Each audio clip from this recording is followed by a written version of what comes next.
Hello అండి, అందరికీ నమస్తే. ఎలా ఉన్నారు? మీరందరూ హ్యాపీగా సంతోషంగా ఉండాలని మనస్ఫూర్తిగా కోరుకుంటూ మన ఛానల్లో రెగ్యులర్గా వ్లాగ్స్ పెడుతూ ఉండాలి అని చెప్పేసి ఒక స్ట్రాంగ్ డెసిషన్ తీసుకున్నాను. అంటే డే బై డే అయినా సరే ఏదో ఒకటి ద్వారా మీ ముందుకు రావాలని చెప్పేసి అనుకున్నా. సో అందులో భాగంగా కుకింగ్ వ్లాగ్స్ కూడా మీతో షేర్ చేసుకుంటున్నాను. సో ఈరోజు ఒక మంచి కుకింగ్ వ్లాగ్ అనేది మీ ముందుకు తీసుకొచ్చాను. అది వచ్చేసి ఏమిటంటే గోంగూర పచ్చడి. ఇది లైక్ బ్రాహ్మణ్ స్టైల్స్ అనమాట. మీకు ఇది మామూలుగానే చేసుకోవాలనుకుంటే చేసుకోవచ్చు, లేదనుకుంటే కార్తీక మాసంలో మనము ఉల్లి వెల్లుల్లి ముట్టుకోం కదా, అలాంటి టైంలో కూడా మీకు ఇది మంచిగా యూజ్ అవుతుంది. ఇలా చేసి పెట్టుకుంటుంటే మనకి టిఫిన్స్లోకి ఒక 2 days 3 days వరకు మనకి ఆల్మోస్ట్ ఒక 1 week వరకు కూడా పాడవకుండా ఉంటాయన్నమాట. సో ఇట్లా మీకు నేను చూపించే రకంగా చేసుకుంటే కనుక ఒక 1 week వరకు పాడవకుండా ఉంటుంది. సో ఎలా చేయాలో చూసేద్దాం. ఈ గోంగూర పచ్చడికి మనకి తెల్ల గోంగూర కన్నా ఎర్ర గోంగూర అని ఉంటుంది కదా, అదే బాగుంటుంది పుల్లగా. సో అది చక్కగా మనము ఒక 10 కట్టలు తీసుకుందాము. ఇక్కడ నేను ఒక 10 కట్టలు తీసుకున్నాను. చక్కగా మనం 2 సార్లు 3 సార్లు బాగా కడుక్కోవాలి. అది మట్టి ఎలా వస్తుందో ఏదో చూసుకొని ఒక 2-3 times బాగా కడుక్కోవాలన్నమాట. సో మాకు ఇక్కడ ఏంటంటే రైతు బజార్ ఉంటుంది, సంతలా అమ్ముతారనమాట. అక్కడ మాకు ఇట్లా గోంగూర ఆకు తీసేసి అమ్ముతూ ఉంటారు. ఇట్లా కవర్స్లో లేదంటే విడిగా కూడా అమ్ముతూ ఉంటారు, పోగులో వేసేసి.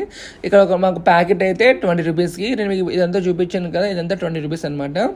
సో తీసుకున్నాను. చక్కగా వాళ్ళు చిక్కేసి ఇచ్చేసారు. ఇంటికి తెచ్చుకున్నాక ఒక 2 times బాగా వాష్ చేసుకొని మనం ఇది పచ్చడి ప్రిపేర్ చేసుకోవాలి.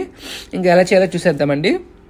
నిల్వ పచ్చడిలాగా చేసుకుంటే అంటే ఒక 6 నెలలు సంవత్సరం పాటు అయితే కనుక గోంగూర ఆకులు పూర్తిగా బాగా ఆరిపోవాలి, అప్పుడు చేసుకోవాలన్నమాట. నార్మల్గా మనకు ఒక 1 week వరకు స్టోర్ చేసుకునేలా ఉంటే కనుక కడిగేసుకుని వెంటనే చేసుకోవచ్చు, అది ఆరాలని ఏం లేదనమాట. సో ఇప్పుడు మనకి ఎలా చేసుకోవాలంటే ఒక ప్యాన్ పెట్టుకుంటాము. అందులో ఆయిల్ యాడ్ చేసుకొని ఒక 2 teaspoon మెంతులు, అలాగే కొంచెం ఆవాలు, ఒక 10-12 ఎండుమిరపకాయలు వేయించుకోవాలి. ఇవి బాగా వేగిన తర్వాత మనము ఒక ప్లేట్లోకి తీసి పక్కన పెట్టేసుకొని బాగా చల్లారించుకోవాలి. చల్లారక మనం పౌడర్ చేసి పెట్టుకోవాలి.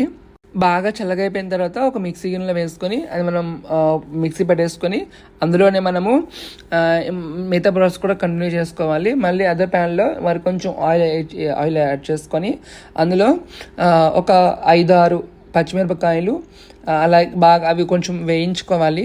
అది వేగిన తర్వాత అందులోనే మనం గోంగూర కడిగి పెట్టుకున్నాం కదా, ఆకంతా కూడా అది వేసుకొని బాగా వేయించుకోవాలండి. ఆకు బాగా మెత్తపడేదాకా మనం వేయించుకోవాలి. హై ఫ్లేమ్లో కాకుండా లో ఫ్లేమ్లో పెట్టుకొని ఆకంతా కూడా కొంచెం మగ్గితే సరిపోతుంది, మరి పూర్తిగా కాకుండా ఆ రకంగా మగ్గించుకోవాలి. అది బాగా మగ్గిన తర్వాత అందులోని మనం ఏంటంటే కొంచెం అంతా చింతపండు మనం ముందే కొంచెం నానబెట్టి పెట్టుకోవాలండి. చింతపండు నానబెట్టి పెట్టుకుంటే కొంచెం ఒక చిన్న నిమ్మకాయ సైజ్ అంతా సరిపోతుంది అనమాట. అది నానబెట్టి పెట్టుకుంటే దాంతోపాటు పూర్తిగా వేసుకోవాలి నీళ్ళతో పాటే. పులుపులోకి గోంగూర పులుపు కదండి, చింతపండు ఎందుకు అనుకోవచ్చు. ఈ పులుపు టేస్ట్ వేరేగా ఉంటుందన్నమాట. అందుకే జస్ట్ టేస్ట్ కోసం అని చెప్పేసి కొంచెం అంతే వేయించిన ఎక్కువ వేయలేదు అనమాట. జస్ట్ టేస్ట్ కలగాలని చెప్పేసి కొంచెం యాడ్ చేసుకుంటాం, అంతకన్నా ఎక్కువ వేసుకోకూడదు. సో చింతపండు కూడా వేసిన తర్వాత గోంగూర బాగా వేగిపోవాలి, మొత్తం జిగురంతా పోవాలండి. జిగురు ఉండకూడదు అసలు.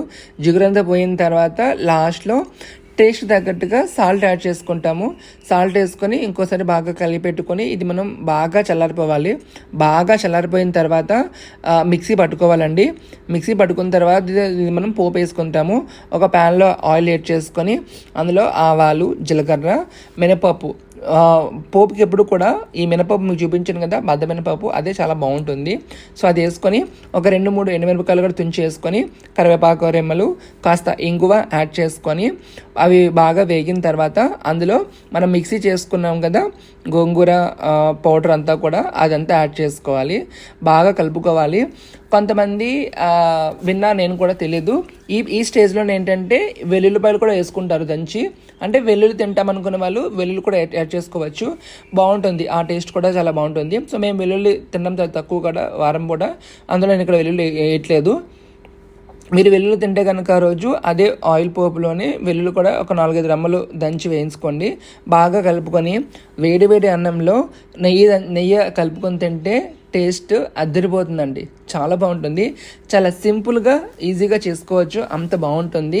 అలాగే మరికొంతమంది ఏంటంటే ఈ గోంగూరలోని ఉల్లిపాయలు కూడా తురిమేసుకుంటారు. చిన్న చిన్న ముక్కలుగా ఉల్లిపాయ కట్ చేసుకొని ఈ పోపు అంతా వేగిన తర్వాత మనము లాస్ట్లో వేరే బాక్స్లో తీసుకుంటాం కదా.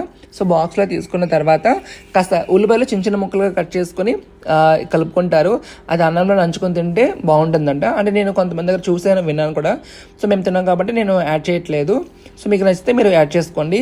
అంతే, గోంగూర పచ్చడి అయితే రెడీ అయిపోయింది. వేడి అన్నంలో కాస్త ఎలాంటి కూరలు అక్కర్లేదండి. ఈ యొక్క పచ్చడి వేసుకొని అలా కలుపుకొని తింటే కనుక అద్భుతంగా ఉంటుంది. ఇంకా మనకి ఎలాంటి కూరలు ఫ్రైస్ ఏమి అక్కర్లేదు. ఈ ఒక్క పచ్చడి సరిపోతుంది. మీరు కూడా నెక్స్ట్ టైం నుంచి ఎప్పుడైనా ట్రై చేసి చూడండి. ఎలా వచ్చిందో కింద కమెంట్ చేసి నాకు చెప్పండి. సో మరిన్ని డిషెస్ కోసం మన ఛానల్ని ఫాలో అవుతుండండి. కొత్తగా చూసే వాళ్ళు సబ్స్క్రైబ్ చేసుకోండి. సో ముందు మంచి కూడా అంటే నా స్టైల్లో, బ్రాహ్మణ్ స్టైల్లో మీకు అందిస్తాను ఎలాంటి వంటలైనా సరే. సో అందుకోసం మన ఛానల్ని సబ్స్క్రైబ్ చేసుకోండి. Thank you for watching. Bye.